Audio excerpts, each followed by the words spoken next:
कितना टाइम हमें मिल जाता है फ्री में। हेयर कम्स द क्वालिफिकेशन ये ऐसी कौम है कि इनको अंडरस्टैंड करना मुश्किल है कि वो काम के बंदे को छोड़ते नहीं है। कि अगर आप फ्रीलांसिंग में कामयाब होना चाहते हैं ना, निकलना उधर से भी कुछ नहीं है, रहना इधर भी कुछ नहीं है। कि अगर तुम्हें फ़क्र से खदशा हो ना, तुम शादी कर लो। दूर के डोल सुहाने वाला सीन।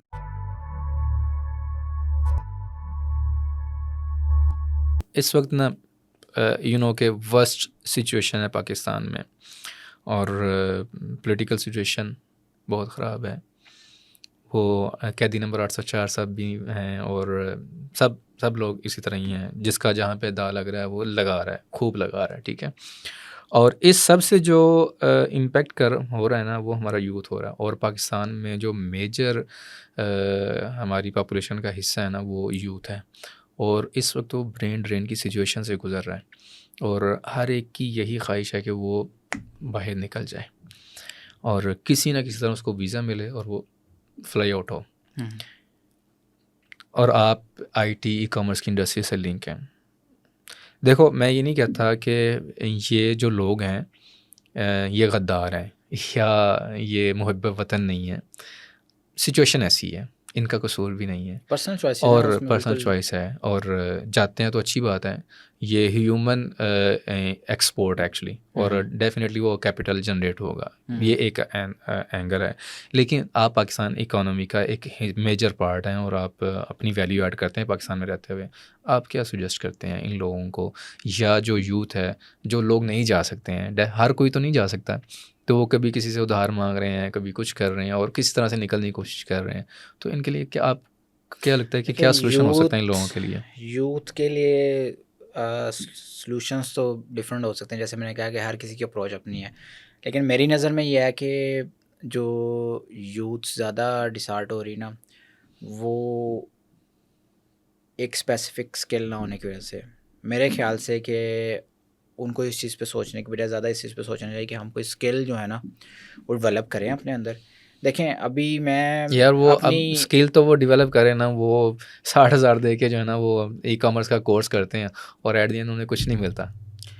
ये एक मसला है। अभी हमने शुरू में डिस्कस किया है कि वो एक फैंटेसी बनती जा रही है। अब उन प्लेटफॉर्म्स को तो अगर किसी ने रोकना होता तो शायद रोक लेता शुरू में, और उनको चलाने वाले भी, अगर उनको अब इस चीज़ से वो अब उनका पैसा मैं बनता जा आपको रहा है, सीधी अगले तरह बंदों का मैं पैसा बताऊं बने मैं या ना सीधी तरह मैं बने। बताऊं उनका वेलफेयर का काम अब कमर्शियल हो चुका है सबका, ठीक ठीक है। है, they are doing commercial business. ठीक है। तो अब वहाँ से तो उम्मीद छोड़ दें कि ये चीज़ हो गई, क्योंकि उन्होंने पैसे को दिखा के पैसा ही खींचना है, ठीक है। जी। वहाँ से तो ये चीज़ ख़त्म उन्होंने हो इस गई, उसूल में काम किया, money makes money. Money max में।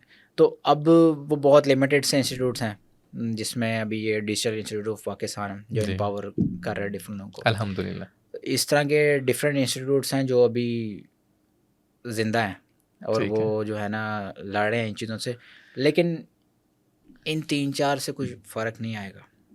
ठीक है। फ़र्क कब आएगा? जब इन इंस्टीट्यूट से निकले हुए जो ग्रेजुएट्स हुए होंगे वो आगे से इम्पैक्ट डालना शुरू करें सोसाइटी के अंदर अपने इंडिविजुअल लेवल पे। लेकिन जो ये मैं देखो, देखें ये बात कर तो रहा हूँ रेयर स्किल, चीज़ है फाइक भाई।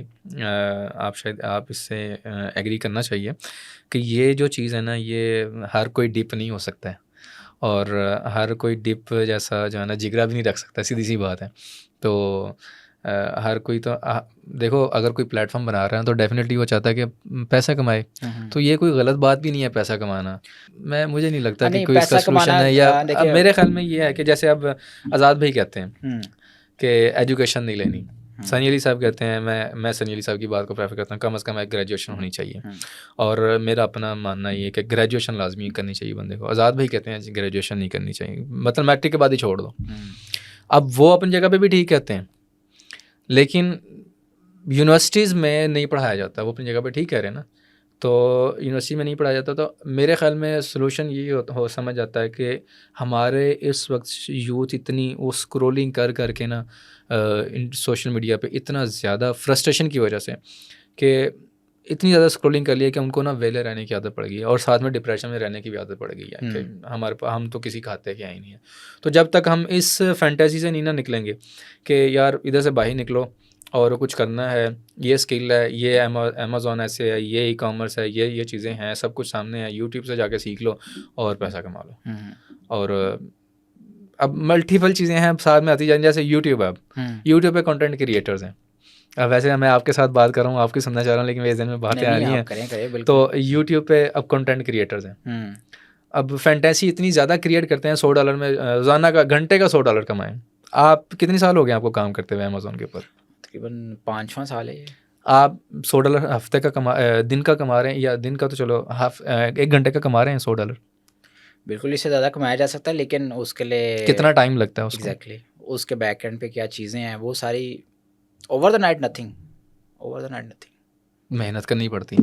मेहनत है, फिर टाइम है, और फिर आपको डिफरेंट चीज़ें आपस में लिंक करनी पड़ती हैं, और फिर आप जाके कहीं सस्टेनेबल होते हैं, और फिर आपकी जो डिज़ायर्ड सक्सेस की डेफिनेशन आप उसको अचीव कर पाते हैं। विजन सेट करना पड़ेगा हमें, और उसके मुताबिक एफर्ट करनी पड़ेगी, फिर जाके हम कहीं करेंगे। तो इस फैंटेसी से बाहर निकलना चाहिए कि मैं कुछ नहीं करूँगा तो $100 कमा लूँगा घंटे का। निकलना बिल्कुल चाहिए, लेकिन असल क्वेश्चन ये है कि निकलना कैसे है?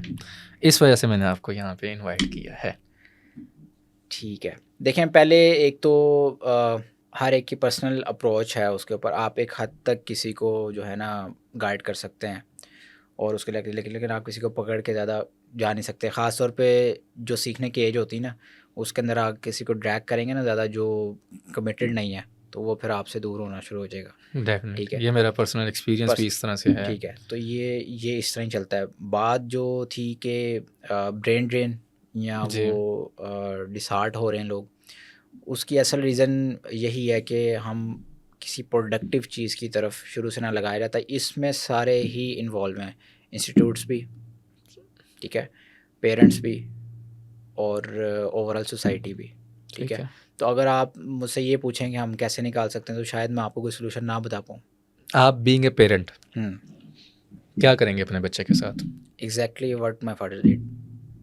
मैं मतलब उसको जब मैं फील करूँ हर कि कोई तो इसका फाइक हसन जंजोआ साहब का फादर नहीं ना होता। हाँ, नहीं होता नहीं है, लेकिन देखें एक्चुअली एक ग्राउंड लेवल पे जब आपको एक सेंस आती है कि यार मैं एक बच्चा बड़ा नहीं कर रहा, मैंने एक इंसान बड़ा करना है, ठीक है, और उसको मैंने किसी तरफ लगाना है ताकि वो आगे उस चीज़ में एक्सेल कर सके। अब बात फिर वो उधर ही आ गई कि इसमें इंस्टीट्यूट भी है, सोसाइटी भी है।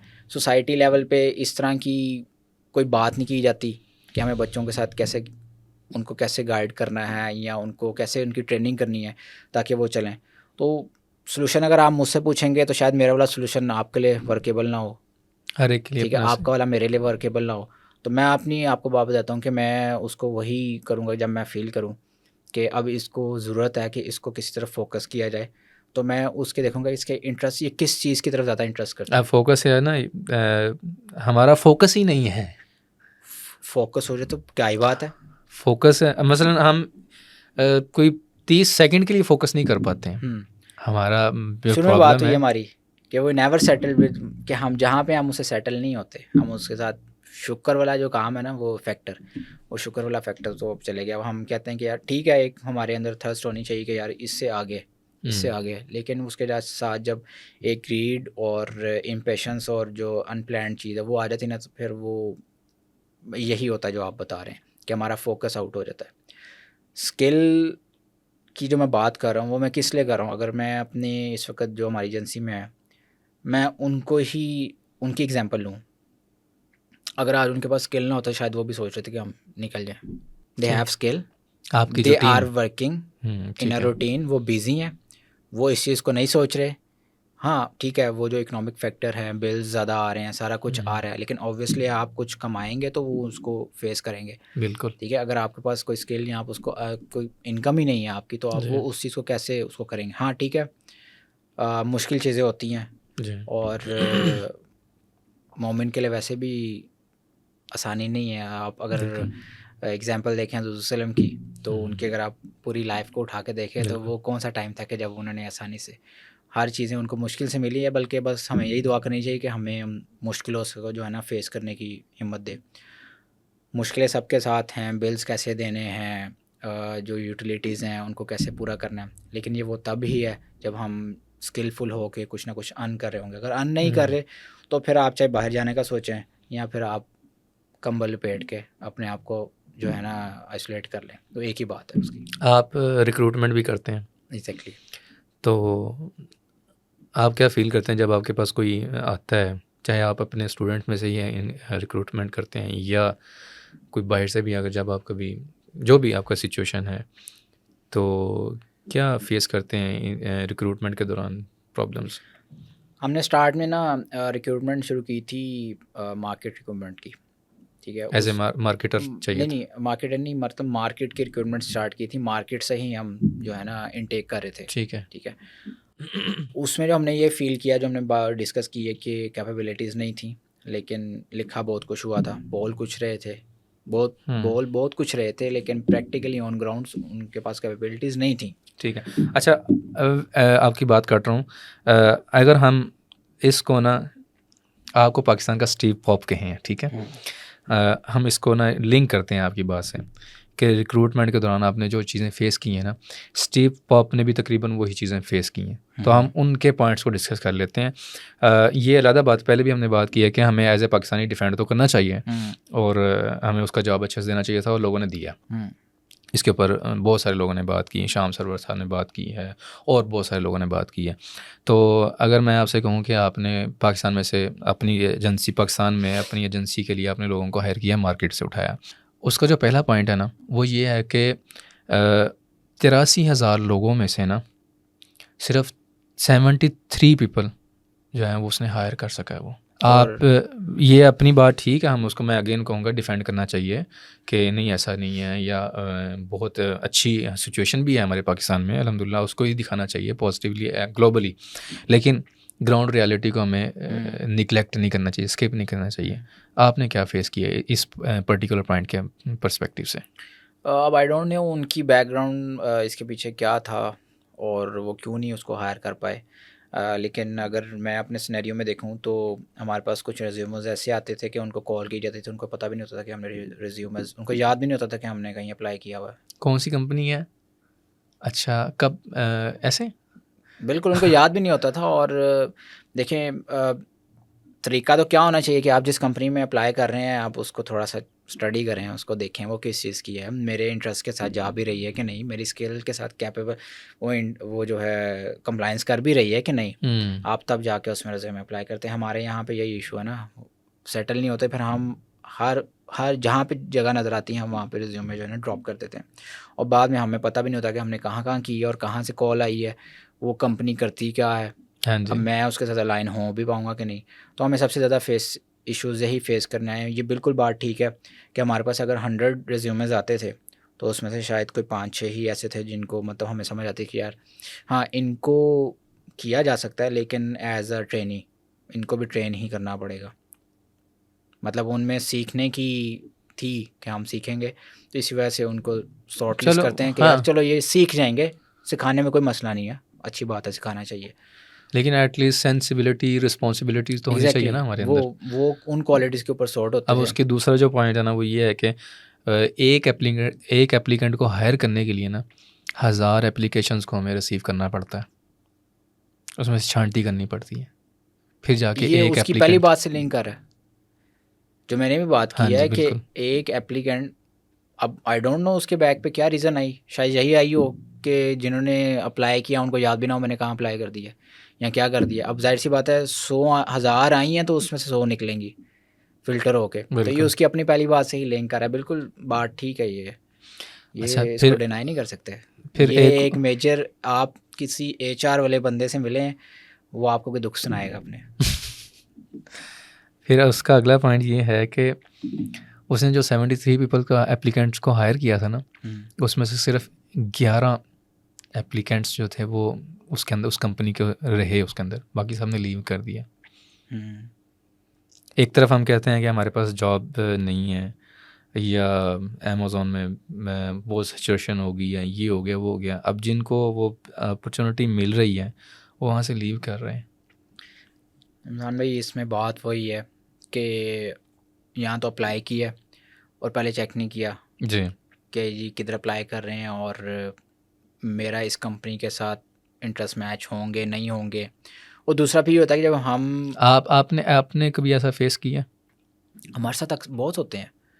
अब तो हम जब जो भी फ्रेशर आता है हम तो उसको हायर नहीं करते पहले, अच्छा, हम एज अ इंटर्न ही उसको रखते हैं। ठीक है, हम उसको पहले एवेलुएट करते हैं 3 महीने 4 महीने कैसा है 6 वो? महीने में भी चले जाता है कि अच्छा, ये वाकई ही करना चाहता है इस फील्ड के अंदर या नहीं। क्योंकि देखें, ठीक है। हमारे लिए इशू नहीं है उसको हायर करना, हम उसको हायर कर लेंगे और हम कोई टास्क भी उसके असाइन कर देंगे, और जब वो छोड़ के जाएगा हमारे लिए इशू बनेगा कि नया मैन फोर्स कहाँ से निकाल के लाएंगे हम, ह्यूमन रिसोर्स, दोबारा उसको ट्रेन करें, दोबारा सब कुछ करें और फिर उसको दोबारा टास्क दें। मैं आपके लिए ज़्यादा मुश्किल काम है ये। एग्जैक्टली मतलब देखें ना, फिर हम बाकी बिजनेस की डेवलपमेंट छोड़ के फिर ये रिक्रूटमेंट वाले काम शुरू कर लेते हैं कि हम जो है ना ग्रूमिंग शुरू कर दें और इनको ये सिखाएं कि यार रिक्रूट कैसे करना और क्या चीज़ें करनी है।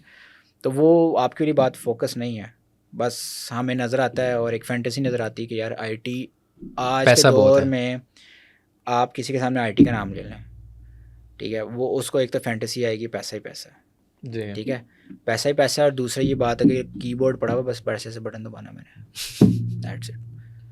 तो जब आपके माइंड में ये फैंटेसी है, जब आप उसके साथ आएंगे और जब आप एक्चुअल ग्राउंड्स पे काम करते हैं और आपको ये बटन नहीं ये दबाने पड़ते हैं ना, तो आप कहते हैं यार ये मैं किधर आ गया हूँ, मैंने जो सुना था ये तो वो नहीं है।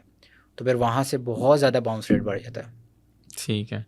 ये इन चीज़ों की वजह से ही जो टीचर ताहिर साहब आपको मैंने बताया, जिनके साथ अभी भी जो एजेंसी चल रही है उनके साथ पार्टनरशिप में ही चल रही है, तो वो भी एक मज़े की स्टोरी थी। वो एजेंसी कैसे बनी है वो फिर आपको कभी बताएंगे, ठीक है। ऑफ द कैमरा बताएंगे। ठीक है। वो रीज़न भी यही थी कि हमारे पास जिस तरह के रिज्यूमेज आ रहे थे, जिस तरह की हमें रिक्रूटमेंट के ऊपर वो एफर्ट करनी पड़ रही थी, हमारा जो मेन ऑपरेशन थे बिज़नेस डेवलपमेंट के, वो उसमें फिर जो है ना हार्ट हो रहे थे वो। ठीक है। तो हमने क्या किया कि डिस्कस किया और फिर इंस्टीट्यूट के अंदर से ही ट्रेन करना शुरू की। जो भी नई आ रही थी स्टूडेंट्स आ रहे थे उनको ट्रेन करना शुरू किया। कोर्सेज़ के मिड में ही आइडिया हो जाता है कि वो अब स्टूडेंट ये कैसा है? स्टूडेंट किस कैलिबर का है, ये सीखने वाला है या नहीं है, या हमारे लिए ये सूटेबल है भी कि नहीं। ठीक है। और जैसे ही पास आउट होता है हम उसको ऑफ़र करते हैं कि हमारे पास भी है हैंड्स ऑन एक्सपीरियंस सारा कुछ। अच्छा, एक और चीज़ है, इंस्टीट्यूट में जब कोर्स चल रहा होता था ना, उनको real time practical hands on experience दिया जाता है, क्योंकि हमारे पास ऑलरेडी हमारे अपने अकाउंट्स हैं, क्लाइंट्स के हैं, तो वो हम उस पर जो है ना उनको हैंड्स ऑन एक्सपीरियंस करवा देते हैं, ताकि वो देखें मार्केट में कुछ पास आउट हो तो प्रोडक्टिव हो, अगर नहीं होगा तो बता वो फिर सके कि आपके लिए मैं बात ब्रेन ड्रेन की तरफ सोचेंगे, ठीक बिल्कुल है, ऐसा ही है। या फिर वो जो है फ्रस्ट्रेशन। फ्रस्ट्रेशन की तरफ वो फिर ऑब्वियसली डिफरेंट तरफ निकल जाएंगे। तो इंस्टीट्यूट का भी यही था कि हमारे पास भी है अपॉर्चुनिटी है, आप यहाँ पे करना चाहते हैं तो हमें ज्वाइन कर लें, या फिर इंस्टीट्यूट क्या करता है उनको आगे कहीं ना कहीं रेफ़र करके जब तक वो कहीं सेटल नहीं हो जाते उनका फॉलोअप करते हैं, ठीक है। वो जब सेटल इंडस्ट्री में चले जाते हैं फिर वो हमारे लिए पास आउट हैं। तो तो आपने हमारे इसका पास भी, सॉल्यूशन ये निकाला हाँ, बेसिकली? हमारे पास भी जो आता है न्यू कमर, हम उसको फौरी हायर नहीं करते, हम उसको एज अ स्टाइपेंड इंटर्नी उसको करते हैं, ठीक है। ताकि वो और फिल्टर हो जाए। थर्ड पॉइंट उसका जो है ना, उसने कहा है कि दे लाई, पाकिस्तानी जो है ना वो झूठ बोलते हैं और ये प्रिटेंड करते हैं कि आई कैन डू एवरीथिंग। भाई मैं हर फन मौला हूँ, जैक ऑफ ऑल ट्रेड वाला सीन होता है। तो लेकिन वो कहता है कि इन्हें पता नहीं होता। बिल्कुल ठीक है यार, हम तब से घूम फिर के यही चीज़ डिस्कस कर रहे हैं कि हमारे पास कैपेबिलिटी नहीं होती, हम काफ़ी चीज़ें बता देते हैं। जो आपको मैंने रिज्यूमेस वाली बात की हमारे पास आई, और कुछ जो हमारे पास आए थे रिक्रूट होने के लिए, ज्वाइन करने के लिए, उनके तो कुछ बॉडी लैंग्वेजेस भी ऐसी थी कि वो बस आप अभी इनको कीबोर्ड दें तो ये आपको ना चांद पे पहुंचा दें। अच्छा। ठीक है, और जब उनसे वो प्रैक्टिकली कुछ करवाया गया तो वो आइडिया हो गया कि ज़ीरो हाथों है, फूल के। ज़ीरो है। कोई भी ज़रा से ज़रा प्रेशर आया या कोई सिचुएशनल सिनेरियो बना ना टफ, तो क्योंकि हमारी उसके टेस्टिंग भी इसी बेस पे होती है, हम सिनेरियो बेस जो है ना, कोई उनके लिए टास्क होता है जिस पर थोड़ा सा प्रेशर क्रिएट हो जाता है, तो वहाँ पे आइडिया हो जाता है कि इसमें चलना है कि नहीं। बात बिल्कुल ठीक है उसकी कि हम जो कर सकते हैं वो बताते नहीं हैं और जो नहीं कर सकते वो बताते हैं हम। फिर हमारे पास कोई क्ल्यू भी नहीं होता। उसका अगला पॉइंट है कि क्ल्यू लेस हैं ये लोग और कोई एक्सपीरियंस नहीं है, फिर इन्हें कोई गाइड करने वाला भी नहीं है। यानी कि उसने यहाँ पे जो चौथा पॉइंट निकाला ना, वो इन इंस्टीट्यूट्स के ऊपर रखा है कि इनको सही तरह से ना टीच नहीं किया गया। बिल्कुल। तो यानी कि ये जो हमारे इंस्टीट्यूट्स हैं ये एग्जैजरेशन है, इनका जो सक्सेस रेट है वो कम है, बहुत ज़्यादा कम है। रमज़ान में सबसे ज़्यादा कसूरवार इंस्टीट्यूट्स ही हैं, फिर हम क्योंकि देखें एक बच्चा है, उसका जो सारा बचपना और उसके बाद उसके सीखने की उम्र इंस्टीट्यूट में निकली है, ठीक है। अगर इंस्टीट्यूट से वो जो बाहर निकलने के बाद भी अगर वो प्रोडक्टिव नहीं है तो कसूर किसका है? ठीक है, इंस्टीट्यूट क्या है? पेरेंट्स ने तो भेज दिया इंस्टीट्यूट में, ठीक है, पढ़ने के लिए। वो तो ठीक है, स्कूल वाली तो बात ठीक है, लेकिन ये जो ई कॉमर्स की बात है, चूँकि उस टाइप ऑफ ई कॉमर्स की बात कर रहा है, ये जो ई कॉमर्स इंस्टीट्यूट्स हैं ये हमें ठीक से नहीं सिखा रहे हैं। फिर ये भी इंस्टीट्यूट में देखें, सोसाइटी बिल्डिंग के अंदर इंस्टीट्यूट कोई भी हो, चाहे एक्सट्रीम कॉमर्स को ले लें, चाहे हम यूनिवर्सिटी को ले लें, कॉलेज को ले लें, ये सोसाइटी बिल्डिंग के अंदर एक बिल्कुल जो है ना ग्रूमिंग कर रहे हैं एक स्टूडेंट की, ठीक है, इसका नेक्स्ट इंक्लाइन किस तरफ होगा, तो ये उसमें शामिल हैं साथ। ये बात हमने डिस्कस की है कि वहाँ पे विदाउट स्कोप और विदाउट मॉडल जो है ना पास आउट हो रहे हैं, ठीक है। और यही रीज़न थी जिसकी वजह से जो ग्राफिक्स इंस्टीट्यूट था उसके अंदर ये चीज़ की गई थी कि जब तक आगे कहीं सेटलमेंट नहीं हो जाती इंडस्ट्री के अंदर तो हम उसको इंस्टीट्यूट फॉलो अप करता है, क्योंकि हमने उसको प्रोडक्टिवली हैंड्स ऑन प्रैक्टिस करवाई है और हम उस पर कॉन्फिडेंट रहते हैं। हम आगे उसको मतलब रिकमेंडेशन लेटर देते हैं कि वी आर कॉन्फिडेंट कि ये प्रैक्टिकली काम कर सकता है। अच्छा, अब आगे जो उसकी बड़ी मज़े की बात है, और ये मोरल वैल्यूज़ हैं, एथिकल वैल्यूज़ हैं, वो कहता है कि जब एक दफ़ा इनको रिजेक्ट कर दिया जाता है ना, तो ये 3-5 दफ़ा ना फिर दोबारा अप्लाई करते हैं, और उससे भी इनका ना दिल नहीं भरता, और फिर ना लिंक्डइन पे जाके डायरेक्ट मैसेजिंग करते हैं, डीएम्स करते हैं। लोग हाउ आर वी कमिटेड है एग्जैक्टली हम वो उस चीज़ को ठीक नहीं करे, लेकिन कमिटेड है, हम कर रहे हैं उसको कंटिन्यूसली हंटिंग ये करनी बिल्कुल उसकी बात ठीक है कि अपनी पर्सनल डेवलपमेंट मतलब रिजेक्शन हुई है किसी वजह से हुई होगी ना, ऐसे तो नहीं हो गई। और अगर 100 रिज्यूमेज हैं उसके अंदर से अगर 10 सेलेक्ट हो रहे हैं तो वो भी किसी वजह से ही हुए हैं, ऐसे नहीं हो गए, बाय लक नहीं हो गए।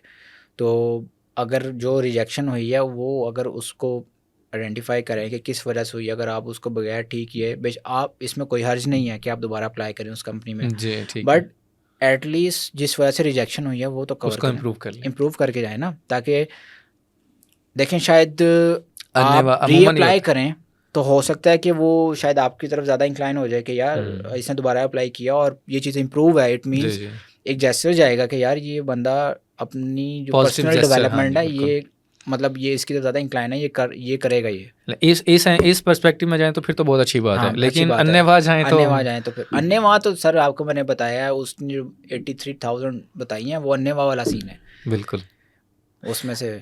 इसके बाद उसका अगला है कि इनके ना हम जैसे जो बायर होते हैं ना उनका तो एक अकाउंट होता है, इनके 3-3 4-4 अकाउंट होते हैं अपवर्क के ऊपर, फ्रीलांसिंग प्लेटफॉर्म जितने भी हैं सारे, तो हमसे ज़्यादा मतलब एक अकाउंट से भी आया, दूसरे अकाउंट से भी उसने एक ही सेलर है उसने टच कर रहा है उसको, तो जो कि अनएथिकल भी है, लेकिन ये हंटिंग टेक्निक्स हैं कि लोग इसको मल्टीपल अकाउंट्स बनाते हैं, उसके ऊपर करने की कोशिश कर रहे होते हैं। टेक्निक्स है शायद मेरे ख्याल से आप एक ही क्लाइंट को खुद ही कंफ्यूज कर रहे हैं ज़्यादा। हाँ जी, एक ही बंदा अगर डिफरेंट ऑफर्स एक ही क्लाइंट को दे जा रहा है तो वो आप उसको कंफ्यूज ही करें। और फिर पॉसिबिलिटी है कि उसको कैसे पता चल रहा है कि ये एक ही क्लाइंट है। हाँ, आप कॉपी पेस्ट कर रहे हैं सारा अपना प्रपोजल, उसे पता चलेगा कि यार ये एक ही बंदा है उसको। देखें ये जो अभी लर्निंग स्टेज में है ना यूथ, वो इन चीज़ों को ना चालाकी और टैक्टिक्स समझती है, ठीक है किसी हद तक हैं, लेकिन अगर कंट्रोल तरीके से की जाए तो अच्छी चीज़ है, स्ट्रेटजी इसको कह सकते हैं। लेकिन उनको ये नहीं पता कि ये इंटरनेशनल मार्केट में इम्पैक्ट क्या डालती हैं। जब इस तरह के काम किसी फ्रीलांस प्लेटफॉर्म पे होते हैं और इंटरनेशनल क्लाइंट के साथ इंटरेक्शन होता है और वो फिर डिसअपॉइंट होता है, वो फिर उससे सिर्फ डिसअपॉइंट नहीं हुआ, वो पूरी पाकिस्तानी वीए कम्युनिटी से डिसअपॉइंट हुआ। वो नेक्स्ट टाइम किसी भी पाकिस्तानी वीए को सर्च करने से पहले 1000 दफ़ा सोचेगा।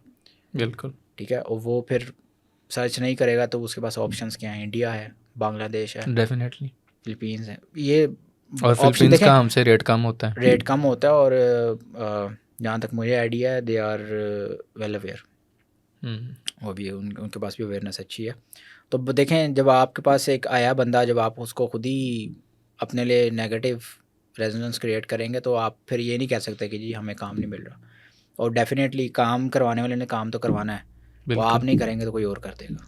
बिल्कुल। उसका आगे ना 7वां और 9वां पॉइंट है कि लैक ऑफ अटेंशन है, और ये जो है ना फॉलो थ्रू नहीं करते हैं, ठीक है। और इनको ना ये ऐसी कौम है कि इनको अंडरस्टैंड करना मुश्किल है। बिल्कुल ठीक कह रहे हैं, लेकिन मैं सिर्फ अगर इसमें पाकिस्तान की बात करूं, सिर्फ पाकिस्तान में नहीं है ये, जितना हमारा इंडिया, बांग्लादेश, सब कंट्री, ठीक है, इसमें ये इश्यूज़ हैं, ये जितनी जनरेशन वो हैं। और उसके बाद ख़ास तौर पे शायद पहली जनरेशन्स में ये चीज़ें नहीं इतनी नहीं थी, उनके फॉलो अप्स थे। मैं क्योंकि मेरे सराउंडिंग्स में जो जिन लोगों को मैं जानता हूँ या जो करता हूँ उनको मुझे आइडिया है कि किस हद तक फॉलो अप इन चीज़ों को ज़िम्मेदारी से लेके चलते हैं। अब वाली जनरेशन में नहीं है, क्योंकि हम एक जगह पे बैठ के दूसरी जगह को सर्च कर रहे होते हैं। बिल्कुल, ठीक है, तो हमारा ना इस जगह का फॉलो अप रहेगा ना उसका फॉलो अप रहेगा। तो ये रीज़न है। फोकस, बात घूम के फोकस पे आ रही है सारी। फोकस आपको अपना बनाए रखना है और एक इस चीज़ पे बिलीव करना है। देखें जो कोई भी रिस्क है ना, वो इंसान की किसी कारीगरी की वजह से नहीं है, ठीक है, वो अल्लाह की तरफ से है, और अल्लाह ने मेहनत देखनी है, ठीक है। अल्लाह के लिए कोई रिसोर्सेज बनाना कोई ये वो चीज़ नहीं है, अल्लाह ने कौन करना वो चीज़ हो जानी है। अल्लाह ने कमिटमेंट देखनी है कि यार ये मेहनत किस तरह कर रहा है और इसको मेरे पे बिलीव किस तरह है। इस हवाले से ना आपकी सॉरी टू कट यू, इस वाले से मैं जो फ्रीलांसर्स हैं ना उनको हमेशा ये बात कहता हूँ कि जो बिगिनर्स हैं ख़ास तौर पे, कि अगर आप फ्रीलांसिंग में कामयाब होना चाहते हैं ना, तो आपको ना मेहनत करनी है। मेहनत क्या करनी है कि आपको अपना फोकस इतना ज़्यादा बनाए रखना है कि आपको ख्वाब भी ना फाइवर की नोटिफिकेशन बेल के आने चाहिए, और ख्वाब में भी क्लाइंट आ रहा हो, क्लाइंट आ गया, देखो ज़रा किसका बेल आया, किसकी बेल आई है, देखें ज़रा फ़ौरन से। जब आपका ये डेडिकेशन लेवल हो जाता है ना, तो वो जो है ना वो एक मैग्नेटिक फोर्स जो है ना उसको लगती है, जो आपके एक बायर को ना वो खींचती है, क्योंकि आप इतने ज़्यादा कमिटेड हैं, फोकस्ड हैं, और आपने सोच लिया कि इसी में से निकालना है। तो मेरी एडवाइस होती है कि जो बिगिनर हैं वो इतना ज़्यादा अटेंशन पे करें कि एटलीस्ट 6 माह तक कि उन्हें हो कि कुछ नहीं, सिर्फ मैंने ये काम करना है और करना है, लाजमी करना, निकालना है। तो जब वो ये इतने ज़्यादा कमिटेड होते हैं ना, तो वो फिर आपकी वाली बात है कि अल्लाह ताला मेहनत देखते हैं, वो मेहनत फिर क्लाइंट आपके खींच रही होती है, अल्लाह ताला उससे सब्र का उसका फल देते हैं। देखिए ये जो चीज़ है कि वो अल्लाह की कि जो तुम मुझे जिस तरह चाहोगे वैसे ही पाओगे। बिल्कुल। तो अगर आपके जहन में कोई चीज़ आ रही है तो वो आपकी अपनी मर्ज़ी से नहीं आ रही, ठीक है, वो अल्लाह ताला ने जहन में डाली है वो बात, और अगर जो चीज़ डाल दी इसका मतलब अल्लाह ताला शायद ध्यान दिलाना चाह रहे हैं उस तरफ। बिल्कुल। अगर आप उस तरफ अटेंशन करेंगे तो अल्लाह ताला फिर और इनपुट वहाँ से आती रहेगी अल्लाह की तरफ से। हमारे जो फ़िलासफ़ी के अंदर इसको टर्म दी गई है वो सिलेक्टिव अटेंशन की दी गई है। मैं आपको एक बात बताता हूँ कि सिलेक्टिव अटेंशन इस तरह है कि ये मोबाइल पड़ा है, इसका आप मॉडल है, ये वो है। अब आपकी अटेंशन इस पे, आप इस पे अट्रैक्ट हो गए हैं, आप कोई ये होगा कि यार मैंने इसको कुछ बनाना है, या किसी भी पर्पज़ से आपकी अटेंशन इस मोबाइल पे आ गई है। अब आप कहीं बाहर जाएंगे ना तो हज़ारों लोगों के पास मोबाइल हैं, लेकिन जिसके पास ये मोबाइल होगा ना आपकी नज़र फ़ौरन उस पर जाएगी, आप पहचान लेंगे ये वो वाला मोबाइल है। जैसे हम सड़क पे जा रहे होते हैं तो अगर हमें फॉर्च्यूनर पसंद है तो हमें सारी फॉर्च्यूनर नज़र आना शुरू हो जाएगी। कोई कलर आप अटेंशन की तरफ चलेंगे, रेड कलर या कुछ भी, आपको वही नज़र आ रहा होगा। आम रूटीन में भी वो मतलब कलर उस तरह ही होता है, या गाड़ी का कोई कलर है, लेकिन वो आपको फील होगा यार ये आज इतनी रेड नज़र आ रही मुझे। तो बात वही है सिलेक्टिव अटेंशन की और फेथ ऑन अल्लाह। ये जो अल्लाह पे बिलीव है ना, इसके बगैर कोई भी काम नहीं हो सकता। बिल्कुल ऐसा ही ये उसका मेहनत से काम नहीं होगा। बिल्कुल ऐसा ही, मेहनत करके फिर अल्लाह पे बिलीव के यार मैंने मेहनत कर दी, अब वही करेगा। बिल्कुल बिल्कुल डेफिनेटली। ये तो हमारा ये जहाँ पे वो बात हो रही थी ना कि वो अटेंशन फोकस नहीं होती, ये नहीं होता है, वहाँ पे लैक ऑफ बिलीवनेस है, क्योंकि वो मेहनत तो चलें जो भी कर रहे हैं, लेकिन उनको इस चीज़ पे बिलीव नहीं कि यार मैंने इस पे मेहनत की ना, मुझे इसका अजर मिलेगा। बिल्कुल ठीक है, वो just keep going with that. जब वो उसको छोड़ के इधर से कर रहे हैं कि यार शायद मैं इधर से कुछ निकाल लूँ, निकलना उधर से भी कुछ नहीं है, रहना इधर भी कुछ नहीं है। बिल्कुल। उसका अगला बड़ा मज़े का सवाल है, वो कहते हैं कि कम से कम ना $15 पर आवर की डिमांड भी करते हैं और इनकी इंग्लिश भी बड़ी कमज़ोर है। Here comes the qualification. आपको क्या लगता है आज़ाद भाई, मैंने पहले भी बात की थी कि आज़ाद भाई जो है ना वो हमारे बड़े भाई हैं और एक्सपीरियंस्ड हैं, मैं उनको बड़ा पसंद करता हूँ और अक्सर उनकी वीडियोस जो है ना वो मैं देख रहा होता हूँ और उन्होंने डिग्रेड करते हैं एजुकेशन सिस्टम को, हम भी डिग्रेड करते हैं, हम भी कहते हैं ठीक नहीं है। लेकिन आपको क्या लगता है कि एजुकेशन कंटिन्यू रखनी चाहिए स्टूडेंट को? देखिए या मैं किसी को भी? उनसे इस वजह से डिसएग्री नहीं करूँगा कि वो अपने कोर्सेज़ की तरफ ज़्यादा इंक्लाइन करवा रहे हैं, अच्छा, ठीक है। मैं डिसएग्री इसलिए करूँगा क्योंकि वो जनरली बात ठीक नहीं है। देखें आप, वो कहते हैं जी व्हाटएवर द लेवल जो भी स्टूडेंट का स्टडी का है वहाँ पे छोड़ दे और स्किल की तरफ आ जाए। ठीक है, स्किल की तरफ आ जाए, लेकिन यार स्किल को समझने के लिए भी आपको क्वालिफिकेशन चाहिए। मैं एक सिंपल ई कॉमर्स का एक मॉडल है, जी ठीक है। अब वो ओवरऑल वर्ल्ड के अंदर जो एक नॉन लैंग्वेज है इंग्लिश है, जी, ठीक है। मैं ये नहीं कह रहा कि इंग्लिश आएगी तो वो होगा, लेकिन एटलीस्ट आपको मॉडल समझने के लिए आपके कौन सी ऐसी आपका वो सारा थ्योरी है कि जो आपको उर्दू में मिल जाएगी इन चीज़ों की। लेकिन आप इंग्लिश वैसे भी तो सीख सकते हैं ना? नहीं, सीखने की एक बात अलग है, वो फिर आप मतलब आप आपके लिए वो आप इस तरह करेंगे, आपके लिए कंपलसरी हो गई है। ज़रूर कंपलसरी नहीं है इंग्लिश इसकी सीखना। ये जो मैंने की है ना बात के, लेकिन आपको वो ग्रामर 3 माह के कोर्स में नहीं आती और फिर इंस्टीट्यूट हमारे कौन से सिखा रहे हैं सही? 3 माह के कोर्स में वो कौन क्या उखाड़ लेंगे, क्या सिखा लेंगे? ग्रामर नहीं सिखा सकेंगे, प्रैक्टिस नहीं होगी। तो वो आपका जो कंटिन्यूसली आप वर्किंग कर रहे होते हैं ग्रामर पे, बार-बार आप कर रहे होते हैं, 16 साल तक आप पढ़ते रहते देखें हैं। ये आईटी और ई कॉमर्स के अंदर ग्रामर का शायद स्पेसिफिक पार्ट में ज़रूरत होती है। जब आप कोडिंग करें वहाँ पे आपको ग्रामर नहीं चाहिए, ठीक है। जब आप कोई चीज़ ऑप्टिमाइज़ कर रहे हैं वहाँ पे आपको ग्रामर नहीं चाहिए। हाँ, जब आप जो when you are interacting with customers या आप कोई ऐसा कंटेंट लिख रहे हैं, एग्जैक्टली कंटेंट राइटर के लिए आपको वो जी, ग्रामर वाली इंग्लिश वो सारा कुछ आना चाहिए। तो यूनिवर्सिटीज़ जैसी भी हैं। बेसिक देखें जैसी भी हैं वो कुछ भी कर रही हैं, एटलीस्ट आपको इतना कर रही हैं कि जो चीज़ आपके सामने ई कॉमर्स का मॉडल है वो एटलीस्ट आपको इतना कैपेबल तो कर रही हैं, बेशक वो जो भी बड़ा हो रहा है वो इतना कैपेबल कर रही हैं कि आपको एटलीस्ट वो मॉडल समझ आ रहा है। आपकी क्वालिफिकेशन नहीं है ना, तो आपको इधर जो टर्म्स लिखे हैं ना वो कुछ समझ नहीं आनी, और जब मॉडल पूरा नहीं हुआ तो आपको तो वो समझ नहीं आना कैसे वर्क कैसे करना है। तो हियर कम्स मेरे आवर मेरे हाँ, रिस्पॉन्सिबिलिटी कि हम यूनिवर्सिटी जैसी भी हैं उनके अपने बेनिफिट हैं, वो जहाँ से जो बेनिफिट मिलता है ना हम वो लेना चाहिए। और प्लस मेरा जो बिलीव है वो ये है कि हम ना कितना टाइम हमें मिल जाता है फ्री में, हम वो सारा खाते में डाल देते हैं, ठीक है ना। अब एक अजीब सा वर्ड है, लेकिन उसको सारा वेस्ट करते हैं। हम उस टाइम को भी तो यूटिलाइज़ कर सकते हैं ना। कॉलेज में हमें कितना टाइम मिल जाता है, उस टाइम को हम यूटिलाइज़ करें। और चाहे वो आज़ाद भाई के जो यूनिवर्सिटी उन्होंने बनाई भी ऑनलाइन, वहाँ से कोर्स करें, चाहे वो यूट्यूब से करें, चाहे यूडेमी से करें, जितने भी प्लेटफॉर्म है यहाँ से कोर्सेज करें। ये सारी चीज़ें ऐसी हैं कि आप स्टडी के साथ साथ कर सकते हैं। हाँ जी, ज़रूरी नहीं है कि आप मतलब अल्लाह हाफिज़ कह दें उसको। आप अगर अल्लाह हाफिज़ कहेंगे तो आप ठीक है, आपको स्किल आ गया, बिल्कुल आप ऐसे उससे ही। डाइवर्सिफिकेशन कहाँ से करेंगे? यानी इन शॉर्ट आप ये कहते हैं कि आप एजुकेशन रखनी चाहिए और एटलीस्ट ग्रेजुएशन। बेसिक या कह लेंगे इनफ एजुकेशन होनी चाहिए कि आप इनफ से क्या मुराद है? इनफ से मुराद वही ग्रेजुएशन कह लें, ग्रेजुएशन होनी ठीक है। चाहिए, अब ठीक है। उसमें डिपेंड करता है कि किस फील्ड के अंदर कौन जा रहा है, उससे रेलेवेंट स्टडी हो रही है तो ज़्यादा अच्छा है। अगर आप सिंपल एजुकेशन भी करें तो एटलीस्ट वो आपको इतना कैपेबल कर देती थी कि अगर आपके सामने कोई मॉडल आता है ना तो आप उसको डिकोड कर सकें, सही सही ठीक है। अगर अगर आपके पास वो बेसिक एजुकेशन भी नहीं है तो आप उस मॉडल को डिकोड ही नहीं कर पाएंगे, बिल्कुल सही है। ठीक है। अच्छा, ठीक है, इसमें जो है ना वो होपलेस है हम पाकिस्तानी और डिप्रेशन है, सिचुएशन ज़्यादा है, लेकिन नाउमीदी तो मायूसी तो गुनाह है फिर, हैं। तो होप क्या है, इसको रैप अप करने की कोशिश करते हैं सबको। होप अच्छी है और इंशाल्लाह चीज़ें देखें ब्रेन ड्रेन कितना हो जाएगा, कितना हो हमारी जाएगा। जो है प्रोडक्शन यूनिट वो भी बहुत बड़ा है ना। एग्जैक्टली वो भी बड़ा है, इंस्टीट्यूट्स भी आए रोज़ खुलते जा रहे हैं, तो ये एक सर्कल चलता रहना है। ये देखें ये सारा ब्रेन ड्रेन और ये चीज़ें, ये इकोनॉमी वर्ल्ड इकोनॉमी ये ऐसे ही चलनी है। और शायद मेरे आप ख्याल ये ना समझें हाँ, कि शायद अभी नेक्स्ट फ्यू इयर्स के अंदर हम बस ज़बरदस्त फिट काम हो जाएगा और ये ब्रेन ड्रेन रुक जाएगा, ये हमेशा रहता है, ठीक है।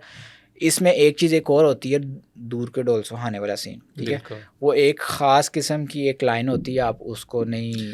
लेकिन आप देखिए ना कि जो बाहर जो लोग जा रहे हैं वो कौन सा ऑफिस जो है ना वाइट कॉलर जॉब कर रहे हैं, दूर, मैं वही बात करूँ ना, दूर के डोल सुहाने के, उनको शायद ये लगता है कि बाहर जाके, क्योंकि उनको फैंटेसी ये दिखाई गई है या बताई गई है, या किसी के कोई रिलेटिव बाहर हैं, तो खैर वो टॉपिक दूसरी तरफ निकल जाएगा। लेकिन मैं आप ओवरऑल ये कि फैंटेसी एक दूर वाली चीज़ की फैंटेसी होती है, जब तक आप पानी के अंदर उतरते नहीं आपको नहीं पता चलता गहराई क्या है। तो वो अच्छे लोग, सेटल लोग भी हैं, लेकिन उन्होंने वहाँ जाकर स्ट्रगल किया, ये नहीं है कि आप जाते ही। और मेरे ख्याल में वो भी कहीं ना किसी पेट्रोल पंप पे वो खड़े होते थे, किसी जगह पे जो है वो सिक्योरिटी एजेंसी में थे, फूड डिलीवरी की उन्होंने, और जॉब्स इवन अगर आप देखें, इसमें भी मैं आपको एक बात बताऊँ, हमारा जो ज़्यादा